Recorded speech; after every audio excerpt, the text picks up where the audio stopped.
start with California making history, becoming the first state in the world to ban the sale of new gas-powered cars by 2035. Yeah, those new rules just passed by the California Air Resources Board will have major implications for the auto market as the state moves forward to switch to cleaner fuel. This is a historic day. I think it's pretty clear that climate change is the single most important generational challenge that we are facing today.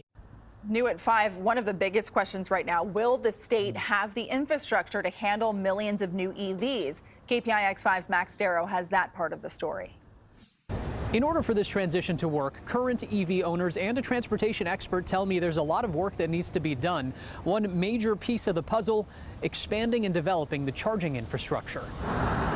Over the next 13 years, you'll see more and more electric cars on California roads. You'll see fewer gas stations and more charging stations. The state is moving forward with a plan to ban the sale of new gas-powered vehicles by 2035. EV owner Nicholas Juilliard is on board. I think California is leading the way. I hope they'll, manage to do this. But he acknowledges it may be a bumpy ride. It's going to be difficult, especially the main issue being charging, infrastructure. As California phases out gas-powered vehicles and phases in more electric vehicles, Chetan Kumar says the charging infrastructure and technology will have to improve. With the current infrastructure, it's good, but if you have no more gas cars and only electric, so I think you'll need a lot more to get through all the rush of folks trying to charge their cars.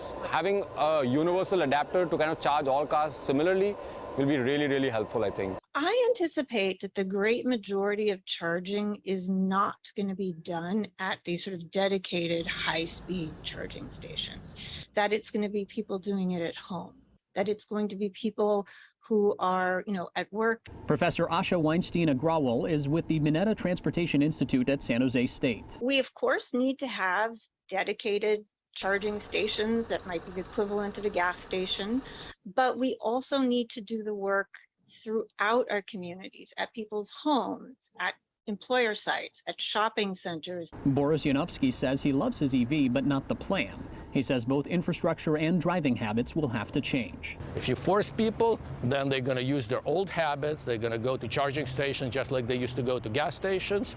And when they're all out, right? Yes. And that's the wrong time to do it. There's going to be demand on electricity. There's going to be huge demand on infrastructure. It's going to take some time. I don't know about 2035, but I think the goal is great. We should note the move won't ban people from owning or driving gas-powered vehicles, nor will it stop them from buying used gas-powered vehicles. It just means the sale of new gas-powered vehicles won't be allowed by 2035. In Sunnyvale, Max Darrow, KPIX5. The Alliance for Automotive Innovation issued a statement saying, in part, California's EV sale mandates are still very aggressive, even in California, with decades of supportive EV policies, and will be extremely challenging. That is just a fact. So a little bit of math could make that point. California has more than 14.2 million registered vehicles. And as of a recent state report, only 73,000 public or shared charging stations.